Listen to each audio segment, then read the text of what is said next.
वाल्मीकि रामायण में युद्ध कांड में अभी तक हमने 28वां सर्ग तक किया है, जिसमें शुक और सारण रावण के दो स्पाय जो रावण के द्वारा भेजे जाते हैं पता करने के लिए कि राम की सेना में कौन कौन है, पता करके आओ।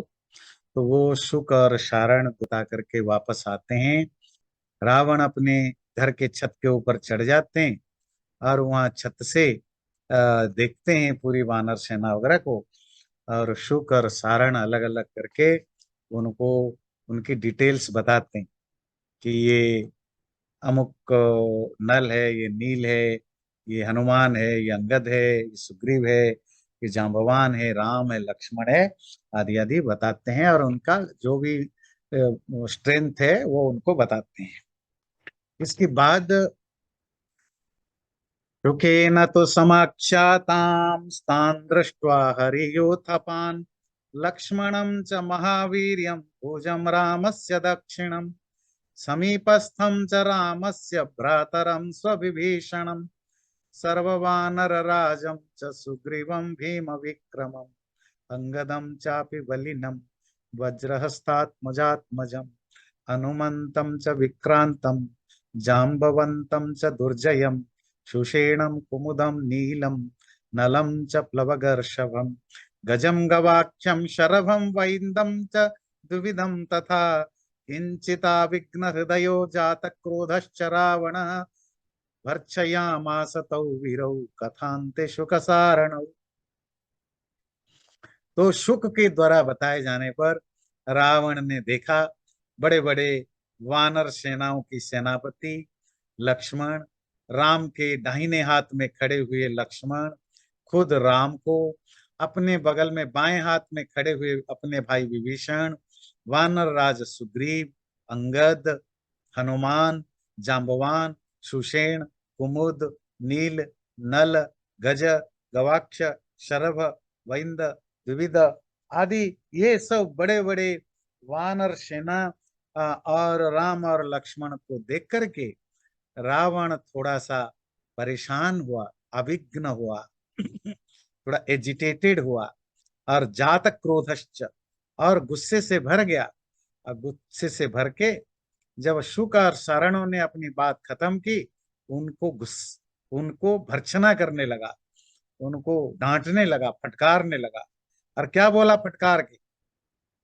अधोमुखौ तौ प्रणिताम अब्रवीत शुक सारणौ रोषगदगदया वाचा संरब्धः परुषं वच न तावत् सदृशं नाम सचिवैरुपजीविभिः विप्रियं नृपतेर्वक्तुं निग्रह प्रग्रहे विभो।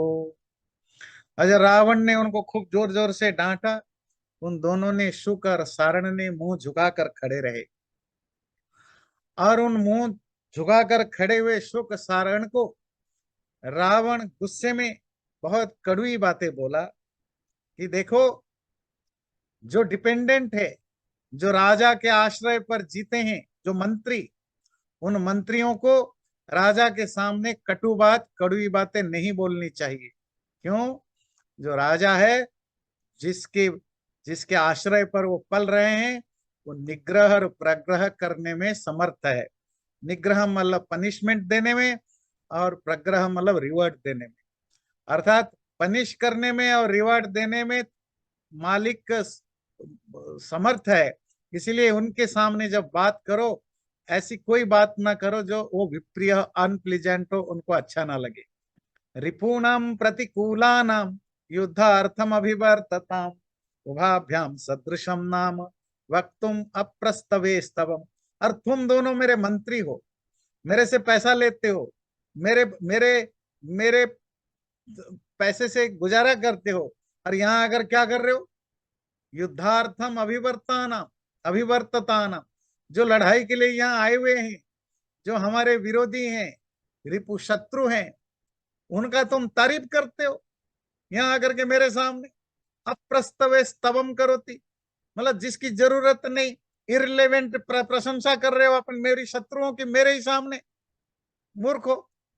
आचार्य गुरवो वृद्धा वृथा वाम पर्युपासिता। तुम लोगों ने जहां से भी पढ़ा होगा, अपने आचार्यों से, गुरुओं से, अपने बुजुर्गों से फालतू के पढ़ा है, कुछ नहीं सीखा है, मूर्खो। सारम यद राजशास्त्राणाम अनुजीव्यम न गृह्यते। और अगर पढ़ा भी होगा ना, सब भूल भाल गए होंगे, कुछ आपको पता नहीं है कि राजा से कैसी बात करते हैं। गृहीतो वा न विज्ञातो हारो ज्ञानस्य वा उच्यते ईदृशै सचिवैर्युक्तो मूर्खैर्दृष्ट्या धराम्यहम्। अरे अगर कुछ पढ़ा होगा, समझ में भी आया होगा राजनीति के शास्त्र, तो फिर उसको सब भूल गए होंगे।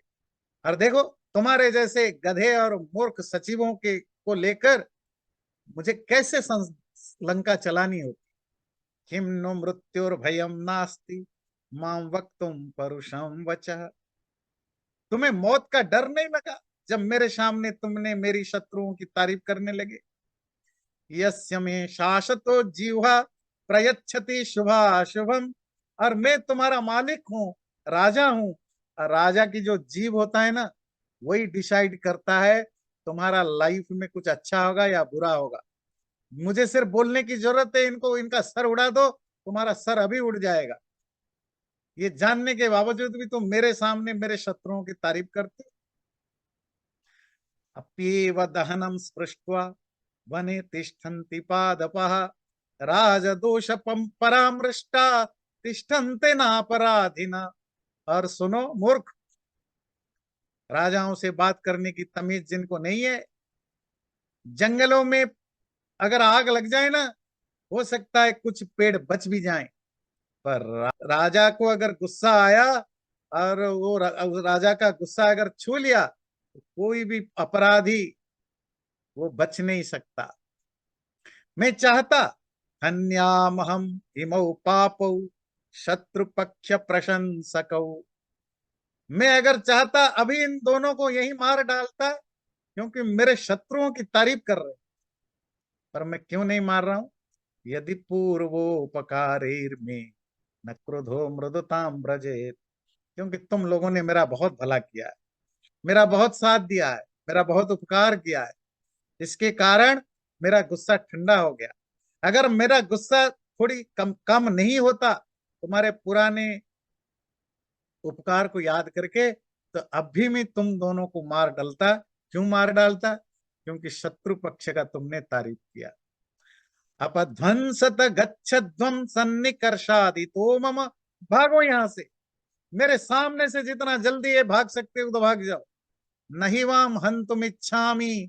मैं तुम्हें मारना नहीं चाहता हूं। स्मरण उपकृतानि वाम। तुम दोनों का जो उपकार है पिछले समय का, उन उपकारों को याद करके मैं मारना नहीं चाहता हूं। पर मेरे सामने चले जाओ, दोबारा शकल नहीं दिखाना। हता विव कृतघ्नौ तौ मयि स्नेह परान्मुखौ। जो मेरे से मेरे प्यार के उल्टा मेरे शत्रुओं की तारीफ करते हैं, वो कृतघ्न, कृतघ्न थैंकलेस है ना, वो थैंकलेस लोग मेरे लिए मर गए हैं समझो। एवं उक्तौ तु सव्रीडौ ताबुभौ शुकसारणौ रावणं जय शब्देन प्रतिनंद्य नभि अभिनिसृतौ। इस तरह रावण के द्वारा कहे जाने पर बेचारे शुक और सारण कुछ समझ नहीं पाए। शर्म के मारे एम्बेरेस्ड होकर के सर झुका करके खड़े रहे और रावण की जय जयकार करके वो वहां से चले गए। जब आपके बॉस होते हैं, मालिक होते हैं, राजा होते हैं, मतलब जो लीडर है, ये लीडर की पर्सनालिटी होती है। उस पर्सनालिटी के बेस पर होता है कि आपके अंडर काम करने वाले लोग कैसा हो। जो स्मार्ट है, वो स्पाई के द्वारा लाए गए इंफॉर्मेशन कितना भी कड़वा हो, वो उसको प्रोसेस करता है, उसका अपने ढंग से यूज करता है। पर जब आप ईगो में भर जाते हैं, जब आप एक्सट्रीमली अहंकारी होते हैं, तो फिर आप अपने अलावा अपना पराया तो छोड़िए, आप अपने स्ट्रैटेजी को भी ठीक से नहीं अपना पाते हैं। क्योंकि आप आपको स्पाई भी बुरे लगते हैं, क्योंकि वो आपको सही जानकारी देते हैं। तो रावण के साथ यही हो। जो अच्छे लोग हैं, जो मुंह पर बोलते हैं महाराज ये गलत है ये सही है, उनको वो भगा देता है। विभीषण चला गया, शुक सारण चले गए, है ना। तो ये इस तरह की ये दो अलग अलग पर्सनालिटी है। तो चलिए जो भी हो, तो रावण के इस तरह के डांटने फटकारने पर शुक सारण मुंह छुपा करके, मुंह नीचे करके वहां से चले गए। अब्रवीत स दशग्रीवः समीपस्थम महोदरम उपस्थापय शीघ्रम में चारण नीति विशारदान। जब शुक और सारण चले गए तो रावण ने अपने पास खड़े हुए महोदर नामक एक और मंत्री है, उस महोदर मंत्री से कहा, जाओ जितना जल्दी हो सकता है दूसरे जो स्पाई हैं, जासूस हैं, उनको बुला के लाओ, और ध्यान रखना उनको राजनीति का ज्ञान होना चाहिए। महोदरस्तथोक्तस्तु शीघ्रमाज्ञापयच्चरान् ततश्चराचारः संत्वरितः प्राप्तः पार्थिव शासनात् उपस्थिता प्राञ्जलयो वर्धयित्वा जयाशिषः तान् अब्रवीत् ततो वाक्यं रावणो राक्षसाधिप चारान् प्रत्ययिकान् शूरान् भक्तान् विगत साध्वसान्। रावण ने जब महोदर को कहा, जाओ कुछ अच्छे गुप्तचर, चार कहते हैं गुप्तचर अर्थात जासूस, स्पाई लेकर आओ जो ज्यादा कॉम्पिटेंट हो, स्मार्ट हो। तो महोदर गया और महाराज के आदेश पालन करते हुए जितना जल्दी हो सके जाकर के कुछ गुप्तचरों को ले आया। गुप्तचर समझते हैं ना, जासूस, स्पाई। और वो आए, हाथ जोड़ करके महाराज के सामने खड़े हो गए और उनको जयगान करने लगे, जय हो महाराज रावण की, जो कि नॉर्मली ट्रेडिशन है, राजाओं के सामने आते हैं। तब रावण ने उन चरों को जब देखा, वो चार कौन है, जो स्पाई, जो प्रत्ययी का है, बहुत ही फेथफुल हैं, शूर हैं, शूर अर्थात बहुत ब्रेव हैं और एनर्जेटिक हैं, भक्त हैं, डेडिकेटेड हैं, और विगत साध्वसान, जिनमें किसी भी तरह का कोई फियर या डर नहीं है। ऐसे जासूसों को वो सामने देख करके उन्होंने बोला। तो रावण उनको बोलते, इतो गच्छत रामस्य व्यवसायं परीक्षथ मंत्रेष्वभ्यंतरा ये अस्य प्रीत्या तेन समागता। इतो गच्छत, यहां से जाओ, क्या करो, रामस्य व्यवसायं परीक्षत, राम की व्यवसाय को एग्जामिन करो। ये व्यवसाय क्या होता है? तो हिंदी में व्यवसाय का मतलब होता है बिजनेस, संस्कृत में व्यवसाय का मतलब होता है डिटर्मिनेशन। ध्यान रखिए, डिटर्मिनेशन। आपने आप क्या डिटरमाइंड कर रहे हो, क्या आप सोच रहे हो, क्या आपकी निश्चय है ना। As a chief of army और राजा, आप आपने क्या डिसाइड कर रखा है, इसको कहते हैं व्यवसाय।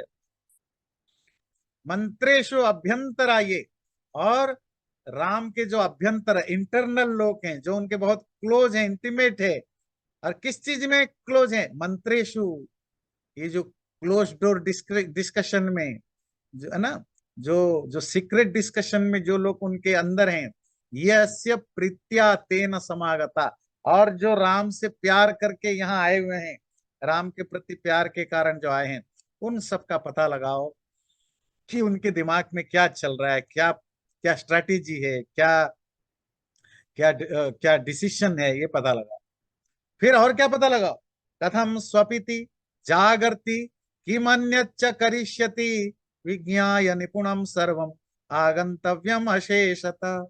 और ये भी पता लगा ना कि वो कैसे सोते हैं, कब जागते हैं, कैसे जागते हैं, और क्या क्या करते हैं, उनकी डेली रूटीन क्या है, सुबह से शाम तक की रूटीन क्या है, अच्छी तरह निपुणम, स्किलफुली, ये सब अच्छी तरह जान करके आगंतव्यम अशेषता, सब कुछ जान के ही वापस आना। चारेण विदित शत्रु पंडितेर वसुधाधिपैः युद्धे स्वल्पेन यंत्रे यत्नेन समासाद्य निरस्यते। ये राजनीति का लेसन है, पॉलिटिक्स का लेसन है। क्या, जो व्यक्ति, जो वसुधाधिप मतलब राजा, जो राजा अपने चारों के द्वारा, स्पाई या जासूसों के द्वारा शत्रु की हर तरह की इंफॉर्मेशन को इकट्ठा कर लेता है, ये युद्ध में वो वैसे ही आधा से ज्यादा वो जीत गया होता है। बस थोड़ी सी हल्की सी कोशिश करने पर वो युद्ध जीत जाएगा। कौन? जिसको शत्रु की कमियां पता है, अच्छाइयां पता है, स्ट्रेंथ और वीकनेस जिसको पता लग गया, वो आसानी से युद्ध जीत सकता है। चारास्तुते तथेति उक्त्वा प्रहृष्ट राक्षसेश्वरम शार्दूलम अग्रतः कृत्वा ततश्चक्रु प्रदक्षिणम।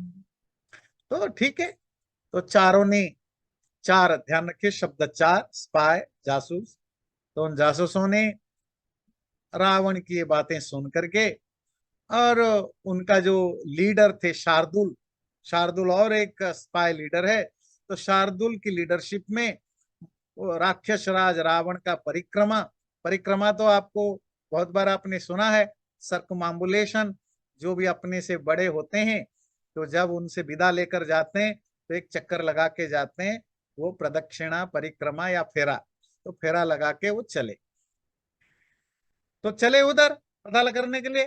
ततस्तम तो महात्मानम चारा राक्षस सत्तमम कृत्वा प्रदक्षिणम जगमुर यत्र राम सलक्ष्मण। तो राक्षस राज रावण की परिक्रमा करके वो सब के सब दूत शार्दुल की लीडरशिप में वहां गए जहां राम और लक्ष्मण है, और जाकर के ते सुबेलस्य शैलस्य समीपे राम लक्ष्मण प्रच्छन्ना ददृशुर्गत्वा ससुग्रीव विभीषण प्रेक्षमाण च मुं च बभुवुर्भयविह्वलाः ते तु धर्मात्मना दृष्टा राक्षसेन्द्रेण राक्षसा। और वहां जाकर के एक माउंटेन था, पहाड़, जिसका नाम है सुबेल, है ना। तो सुबेल नामक पहाड़ के पास पहुंचे और जाकर के क्या देखा? देखा वहां राम और लक्ष्मण को, छुप करके देखा सुग्रीव और विभीषण को, इन सब को उन्होंने वहां जाकर के देखा, और इतनी बड़ी वानर सेना को देखा, वो खुद ही डर के मारे, डर से ओवरवेल्म्ड हो गए, और इधर वानर सेनाओं को देख ही रहे थे, ताड़ी रहे थे, तभी धर्मात्मा राक्षस राज विभीषण ने उनको देख लिया। विभीषणेन तत्रस्था निगृहीता यदृच्छया शार्दुलो ग्राहितस्त्वेक पापोयमिति राक्षस। विभीषण ने उनको देख लिया, अपने साथियों को बोल के उनको पकड़वाया, और पकड़ करके उनका जो लीडर थे शार्दुल, तो शार्दुल को बांध लिया, बोले इसको बांध डालो, ये बहुत बड़ा पापी है, इसने बहुत बुरा काम किया है, इसको बांध डालो। बाकियों को वैसे ही साथ में ले गए। मोक्षिता सोपि रामेण बध्यमानः प्लवंगमयि अनुशंसेन रामेण मोक्षिता राक्षसा परे। इस तरह ने परे, तो सारे बानर विभीषण के कहने पर उसको बांध के खूब मारपीट किया, मारपीट करके राम के पास ले गए। जब राम के पास ले गए, राम ने उनको देखा, राम तो वैसे अनृशंस अनृशंस कहते हैं, काइंड हार्टेड है, दयालु है ना। तो उन्होंने कहा कि छोड़ दो इनको, मोक्षिता राक्षसा, उन राक्षसों को छोड़ दिया गया। वानरैरर्दितास्ते तु विक्रांतैर्लघु विक्रमैः पुनर्लंकामनुप्राप्ता शशंतो नष्ट चेतस।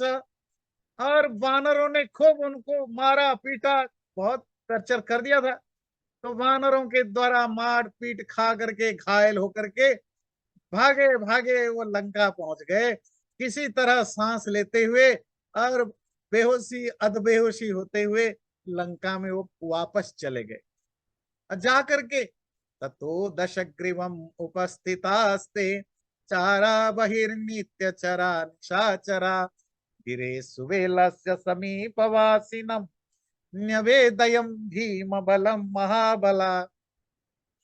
और दशग्रीव, 10 सर वाले रावण के वहां पहुंचे, ये हमेशा नित्य चर, हमेशा जासूसी करने वाले ये राक्षस जाकर के सुबेल पहाड़ के पास रहने वाले जो वानर सेना राम वगैरह है, उनके बारे में उन्होंने उनको डिटेल में बताया।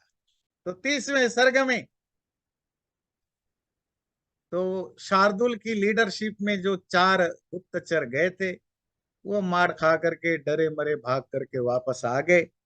आकर के राक्षस राज रावण के सामने उन्होंने बताया कि ये जो राम है, अपनी अजेय सेना, अजेय समझते हैं, अनकंक्वेरेबल, जिनको जीता नहीं जा सकता, ऐसे अजेय वानर सेना के साथ ये सुबेल पर्वत पर डेरा डाले हुए हैं।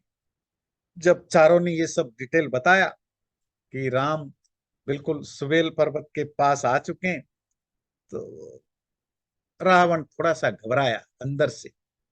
घबरा करके फिर उसने शार्दुल से बोला कि हे गुप्तचर शार्दुल, तुम्हारा रंग रूप तो कुछ ढीला ढाला सा लग रहा है। रंग रूप कब ढीला ढाला होता है? जब खूब मारपीट होती है। जैसा होना चाहिए वैसा नहीं देख रहा है, और शकल भी बड़ा दुखी दुखी से लग रहे हो। मुझे आशा है कि गुस्सेल बानरों ने कुछ ज्यादा मारपीट नहीं किया होगा। रावण के ऐसा पूछने पर डरे हुए शार्दुल और उनकी जो स्टाफ है, उन्होंने रावण से बड़े धीरे धीमी आवाज में बोला कि महाराज, राम के द्वारा रक्षित ये जो विशाल वानर सेना, जिसमें निडर, साहसी, ब्रेव, स्ट्रांग, बलवान वानर है, वहां जासूसी नहीं की जा सकती है महाराज। वहां जासूसी करना बड़ा मुश्किल है, बहुत मार खाना पड़ता है। जान भी जा सकती है, जान बस नहीं जाती है क्योंकि राम बचा लेते हैं। पर राम तक पहुंचते पहुंचते इतनी मारपीट हो जाती है कि फिर बड़ा मुश्किल होता है जासूसी करना। उनसे बातचीत करना बहुत मुश्किल है महाराज। किसी भी वानर से जासूसी आप कैसे करेंगे? भाई आप वहां सेना में जाएंगे छुप करके, किसी सैनिक से, सोल्जर से, या हेल्प, जो हेल्प करते हैं उनसे बातचीत करेंगे, चीजें निकालेंगे। पर जब जाते ही मुश्किल हो जाते हैं तो क्या करें? सारा रास्ता पर्वतों के समान दिखने वाले वानरों से डिपेंडेड है। मतलब वहां जाने से पहले वो जो चारों तरफ जो वानर सेना जहां डेरा डाली गए, उसकी चारों तरफ जितने भी रास्ते हैं, सब रास्ते पर बड़े बड़े भयानक वानर सैनिक वहां वो पहर, वो अपना डिफेंड कर रहे हैं। जब मैंने उस सेना में प्रवेश करने की कोशिश की और थोड़ी बहुत जांच शुरू की, तभी मुझे पहचान लिया। किसने पहचाना? जी हमारे ही आपके छोटे भाई विभीषण और उनके साथी राक्षसों ने मुझे, हमें पहचान लिया और जबरदस्ती पकड़ करके हमें खूब मारा पीटा। किसी ने घुटनों पर, किसी ने मुट्ठियों से, किसी दांतों से, किसी हथेलियों से, जिसको जहां मिला चारों तरफ से पिटाई की। और खाली इतना नहीं, हमें उनके सेनाओं के बीच में घुमाया गया पकड़ के, और चारों तरफ घुमाने के बाद हमें वो रघुनंदन राम के पास ले लिया गया। और मेरे तब तक मेरे पूरे शरीर के अंग अंग से खून बह रहा था, और मैं कहाँ पर रहा था? तो वानरों के द्वारा बहुत ज्यादा पीड़ित किए जाने पर हाथ जोड़ करके मैंने रक्षा की प्रार्थना की। और तब ये बातें, मेरी आवाज सुन करके वो राम ने वहां से ठहरो ठहरो रुक जाओ कह करके बोला, तो वानर रुक गए। तो हमारे ऊपर जो अत्याचार हो रहा था वो रुक गया। इतना कह करके शार्दुल ने थोड़ी सांसें ली, आंखें झुकाया, क्योंकि शर्म की भी बात है। फिर उसने सांसों को इकट्ठा करके बोला, राक्षस राज, राम ने समुद्र को पत्थर और चट्टानों से भर दिया है, और लंका के द्वार पर वो आ चुके हैं, और आपके लंका के दरवाजे पर उनकी सेना लड़ाई के लिए तैयार खड़ी हो चुकी है। पूरी तरह के जो भी उनके पास अस्त्र शस्त्र वेपन्स हैं, उन सबको लेकर के लड़ाई के लिए पूरी तरह तैयार है। मुझे छोड़ने के बाद मैंने देखा, जब मुझे छोड़ दिया गया, मैं आ रहा था, राम ने वहां एक व्यूह रचना की है वानरों की, आज के दिन के लिए। गरुड़ व्यूह, गरुड़ मतलब बाज पक्षी होता है ना, बाज, तो ईगल की शेप का तो उन्होंने बाज की शेप का व्यूह तो समझते हैं, जो फॉर्मेशन होता है आर्मी फॉर्मेशन बना रखा है, और राम उनके अंदर सेफ हैं, वानरों के द्वारा घिरे हुए हैं। इससे पहले कि वो दीवार तोड़ करके अंदर आ जाएं, आपको जो भी करना है जल्दी से करना होगा। या तो आप सीता को वापस कर दीजिए या लड़ाई करिए। देखिए, हर व्यक्ति यही बोलता है, सीता को वापस कर दीजिए या लड़िए। और यही सुनते ही रावण का पारा गर्म हो जाता है। अब ये सुनकर के राक्षसों का राजा रावण बहुत गुस्सा था। उसने थोड़ी देर शांत होकर के सोचा, उसके बाद शार्दुल से कहा, सुन लो, मैं सीता को कभी नहीं दूंगा। देवता आ जाए, राक्षस आ जाए, गंधर्व आ जाए, मनुष्य आ जाए, सारी दुनिया मेरे खिलाफ खड़ा हो जाए, मेरी जान को खतरा भी आ जाए, तो भी मैं सीता को नहीं देने वाला हूं। ये कह करके रावण दोबारा बोला, क्या तुमने उनकी वानर सेना के ऊपर एक नजर डाला है? उनमें कौन कौन वीर हैं? जिन वानरों को जितना मुश्किल है, उनमें कौन सा सबसे तेज है, फर्स्ट है? किस तरह के वो लोग हैं? वो किसके बेटे हैं, पोते हैं? मतलब कभी कभी फैमिली बैकग्राउंड से ही पता लगता है कि कितने ताकतवर होंगे। तो मुझे ये सब जानकारी बताओ, क्योंकि जब तक शत्रु की कमी, स्ट्रेंथ और वीकनेस, कमी और मजबूती, शक्ति और दुर्बलता दोनों का जानकारी ना हो, तो डिसीजन लेना मुश्किल है। जो तुम मुझे बताओगे उसके बेस पर मैं इस टॉपिक पर कोई डिसीजन लूंगा। क्या ये जरूरी नहीं है जानना शार्दुल, कि जो लोग वास्तव में युद्ध करने के लिए जाते हैं, उनको अपने शत्रु की सेना की काउंटिंग पता हो? टोटल कितनी आर्मी सोल्जर हैं, कितने चीफ हैं, कितने वीर हैं, कितने अस्त्र शस्त्र हैं, ये सब पता करना क्या तुम्हें नहीं लगता है कि जरूरी है? रावण की ये बात सुन करके गुप्तचरों में, गुप्तचर मतलब जासूस, स्पाई, उनमें श्रेष्ठ शार्दुल ने रावण को ये कहा। अब क्या जानकारी दी? देखिए, शुक और सारण से भी उन्होंने जानकारी ली थी, पर क्या है कि उसके अंदर की बेचैनी है। वो बार बार सेम क्वेश्चन बार बार लोगों को पूछता है। कहीं कोई, हो सकता है उन्होंने कुछ जरूरत से ज्यादा तारीफ करने के चक्कर में ज्यादा तो नहीं बोल दिया, है ना? क्योंकि वो तारीफ कर रहे थे, तो इसीलिए ये दूसरे जो ग्रुप है उनको भी भेजा। तो शार्दुल ने बोला समराइज करके कि महाराज, ऋक्षराज, भालूराज, जाम्बवान, जिनको जितना बहुत मुश्किल है, वो गदगद के पुत्र हैं, उनके पिता का नाम गदगद है। और उसका दूसरा भाई धूम्र है वहां। देवगुरु बृहस्पति का बेटा केसरी, केसरी का बेटा हनुमान, जिन्होंने खुद लंका में आकर राक्षसों की बर्बादी की थी। यहाँ धर्मराज का बेटा सुषेण, चंद्रमा का बेटा दधिमुख, जो शीतल शांत शांत स्वभाव वाला है। सुमुख, दुर्मुख, वेगदर्शी नामक वानर, जो सृष्टि कर, ऐसा लगता है मानो परमात्मा ने उनको मौत के रूप में पैदा किया है, इतने खतरनाक है वो। यंग अंगद, जो इंद्र का पोता है, इंद्र का बेटा वाली माना जाता है, ध्यान रखिए। वाली को इंद्र का बेटा कहा जाता है। इंद्र का बेटा वाली, वाली का बेटा अंगद, तो पोता बना, जो कि खुद अजेय है, जिसको कोई हरा नहीं सकता।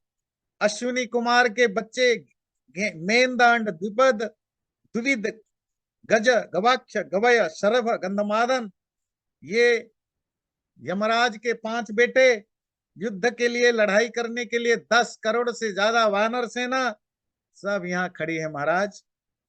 और ज्यादा सेना तो हम काउंट भी नहीं कर सकते थे, क्योंकि अंदर जा नहीं पाए, दूर से जितना देखा उतना बताया। पर हाँ, उन सेनाओं के बीच में दशरथ पुत्र राम, जिनका शरीर शेर जैसा बिल्कुल नपा तुला और स्ट्रांग है, और जिन्होंने खरदूषण और त्रिशरा आदि का विनाश किया है। पृथ्वी पर ऐसा कोई व्यक्ति नहीं जो राम के समान पराक्रमी हो, जिसने विराट और कबंध को भी मारा है। और ये वही राम है जिसने जनस्थान में आपके सारे सैनिक राक्षसों को एक मार डाला था, और उनके बगल में महात्मा लक्ष्मण, शब्द है महात्मा, महात्मा लक्ष्मण है, जिसके बाणों के सामने कोई नहीं टिक सकता। और वहां पर सूर्य का पुत्र श्वेत और ज्योतिर्मुख, वरुण का बेटा हेमकूट, विश्वकर्मा का पुत्र नील, और बहुत सारे बड़े बड़े वानर वीर, वसुओं के पुत्र महाबली, वेगशाली दुर्धर, ये सभी वहां आए। और आखिर में महाराज आपके खुद के छोटे भाई महाराज विभीषण भी वहां है, जिन्होंने लंका नगरी को राम को ही सौंप दिया है ना, राम की भलाई के लिए जिन्हें लंका को ही दांव पर लगा दिया है।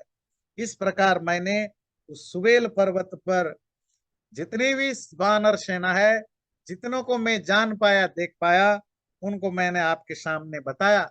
अब आप तय कीजिए, आप डिसीजन लीजिए, आपको कैसे हैंडल करना है। 31 सर्ग में रावण जब शार्दुल से ये सब चीजें इकट्ठा किया, अब तो 2-3 लोगों ने भी ये इंफॉर्मेशन दे दिया, अब तो पक्का हो गया कि भाई वहां सेना कितनी बड़ी है, किस तरह के वीर हैं, राम की कितनी स्ट्रेंथ है। राम अपनी विशाल सेना के साथ लंका में आ गए हैं, ये सुन करके रावण थोड़ा ज्यादा और एजिटेटेड हुआ, अंदर से परेशान हुआ। और उन्होंने पास में खड़े हुए मंत्रियों को बोला, जाओ जितने भी सलाहकार हैं, एडवाइजर्स, मंत्री, सबको जल्दी से जल्दी बुलाओ। ये टाइम है गुप्त मंत्रणा का। गुप्त मंत्रणा समझते हैं, जो सीक्रेट स्ट्रेटेजी डिस्कशन होता है, जल्दी से बुलाओ। तो सभी मंत्री, सलाहकार, मतलब एडवाइजर्स जो जहां थे, सब आए दौड़े दौड़े। मीटिंग बुलाई गई बंद कमरे में, और मंत्रियों के साथ क्या डिस्कशन हुआ पता नहीं। रावण ने बहुत कम टाइम में उनके साथ को डिस्कशन किया, उसके बाद वो खुद उठ के चले गए अपने महल में। मंत्रियों के डिस्कशन करके उनको छोड़ दिया, और वहां जाकर के उन्होंने बुलवाया विद्युत जीव, एक नया कैरेक्टर, विद्युत जीव, जीवा, जीव, विद्युत, बिजली, विद्युत जीव नामक एक राक्षस को। और वो कौन है? वो एक जादूगर है, जादू, मायावी, डिल्यूजन करना जानता है, इल्यूजन करना जानता है, मैजिशियन, बहुत बड़े मायावी है, और जादू का एक्सपर्ट है, विशारद है। उसको उन्होंने बुलाया, उनके साथ बातचीत की, और उसको लेकर चल पड़े उस अशोक वन की तरफ जहां सीता, देवी सीता है। रास्ते में उन्होंने उससे कहा, विद्युत जो है, जानकी को डराना है, कुछ ऐसी माया रचो, कुछ ऐसी छल करो, कुछ ऐसा मैजिक इल्यूजन करो जिससे कि जानकी को डराया जा सके। ऐसा करो, राम का सर के समान एक सर बनाओ, और राम की जो धनुर्बाण है उसके जैसा धनुर्बाण बनाओ, इल्यूजन में, माया में बनाओ। तो रावण की बात सुनकर के विद्युत जो ने ऐसा ही हो कह के फट से उन्होंने एक बिल्कुल अविकल, बिल्कुल वैसा ही राम का सर, कटा हुआ सर जैसा एक बनाया, और उसकी धनुर्बाण बनाकर दिखाया। रावण देखकर बड़ा खुश हुआ। खुश होकर उसने अपने एक आभूषण, पता ना राजा लोग खुश होते हैं तो अपनी एक हार वगैरह आभूषण खुशी से उसको गिफ्ट के रूप में दिया। रावण अकेले अशोक वन के अंदर चला गया, और जा करके देखा देवी सीता बहुत दयनीय अवस्था में जमीन पर पड़े हुए हैं, सिर झुकाए, शोक में डूबी हुई है, शरीर सूख चुकी है, और अपनी पति की याद में डूबी हुई है। आसपास सब डरावनी राक्षसियां बैठी हुई हैं। वो जानबूझ के जो डरावनी है राक्षसियां, उनको बैठाया है कि उनको देख के सीता डरे और जल्दी मान जाए, है ना। और रावण फिर सीता के पास पहुंचा, और जा करके कहा, ले सुंदरी, पता है जिसके भरोसे पर तुमने मुझे नकारा था, जब मैंने तुम्हें सांत्वना दी थी, तुमने मुझे दूर भगाया था, जिसके भरोसे पर वो जो मेरे खर दूषण जैसे भाइयों के हत्यारे, और तुम्हारा पति राम, पता है क्या हुआ है उसके साथ? तो लड़ाई में मर गया है।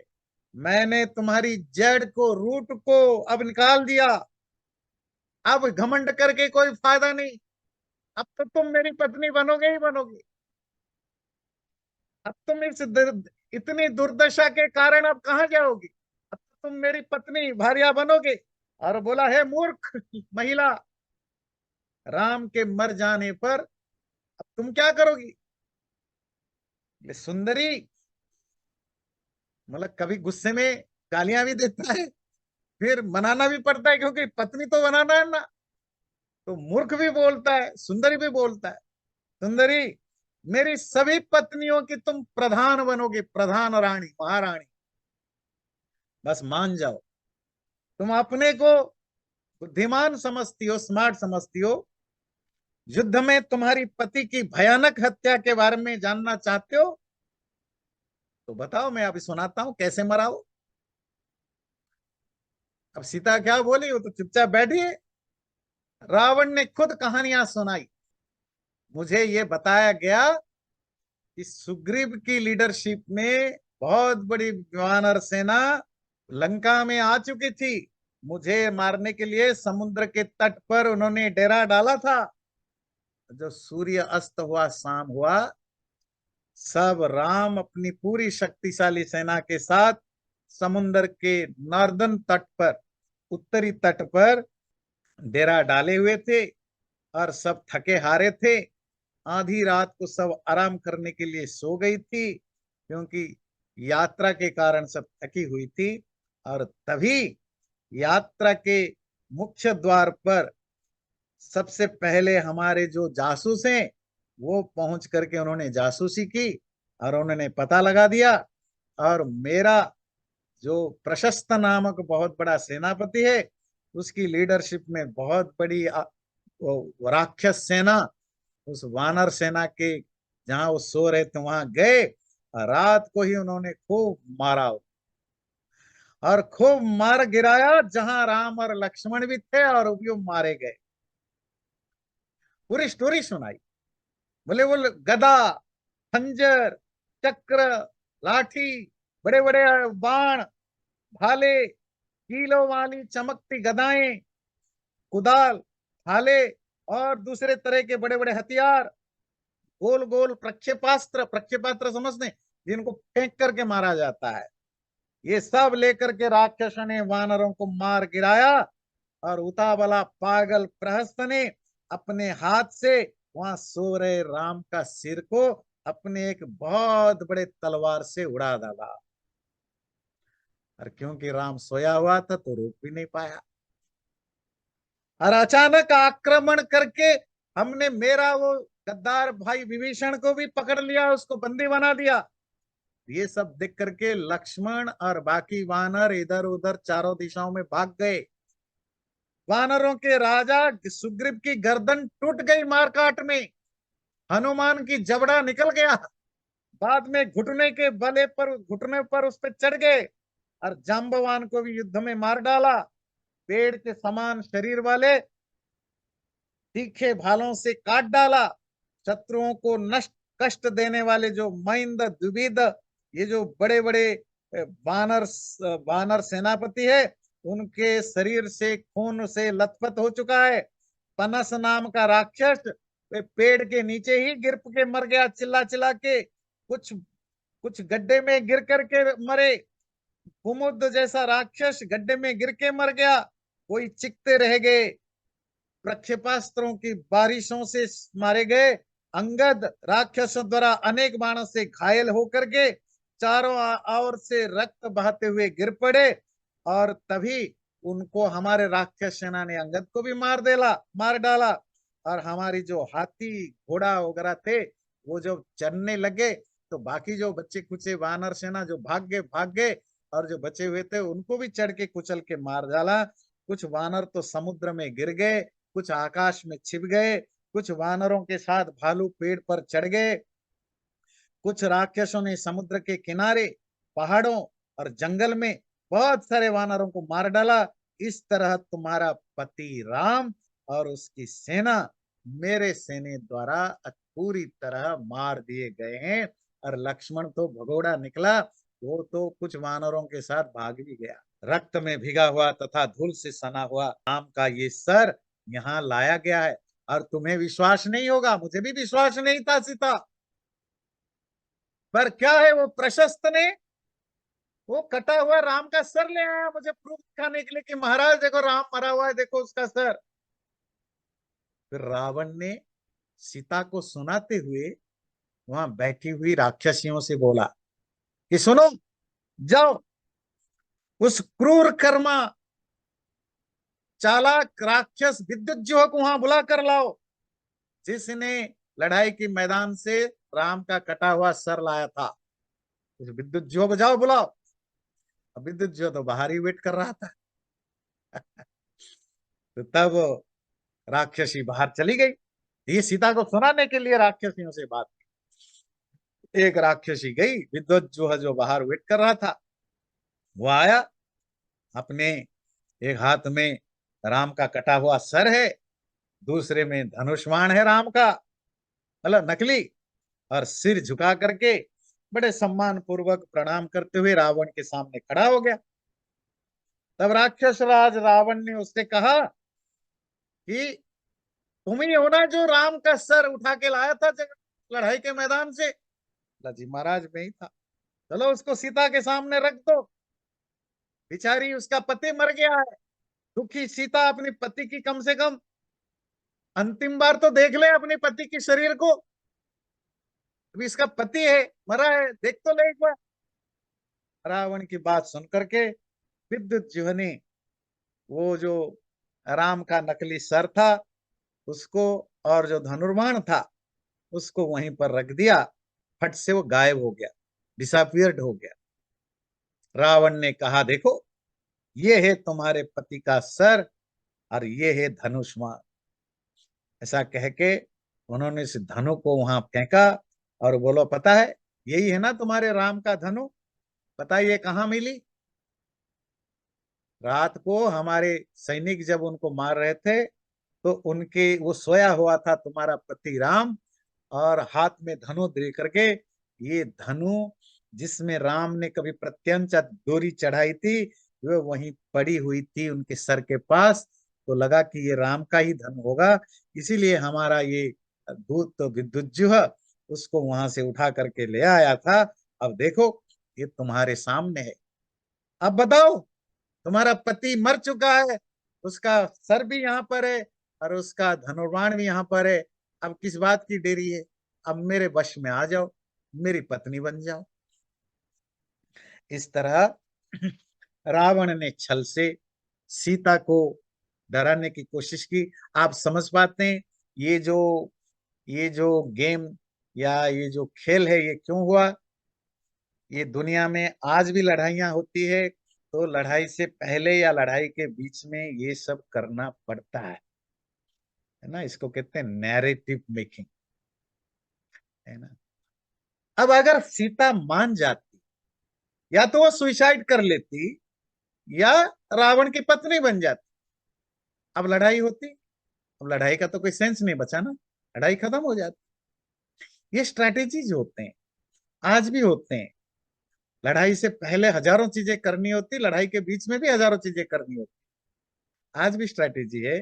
तो रावण के सामने और कोई रास्ता नहीं था, उसको डर हो गया था कि वहां लड़ाई करने जाना शायद जितना मुश्किल होगा, इसीलिए ये एक उन्होंने ट्रिक लिया। आगे क्या हुआ हम अगले बार पढ़ेंगे। चैनल को सब्सक्राइब जरूर करें और वीडियो अच्छा लगे लाइक भी जरूर करें।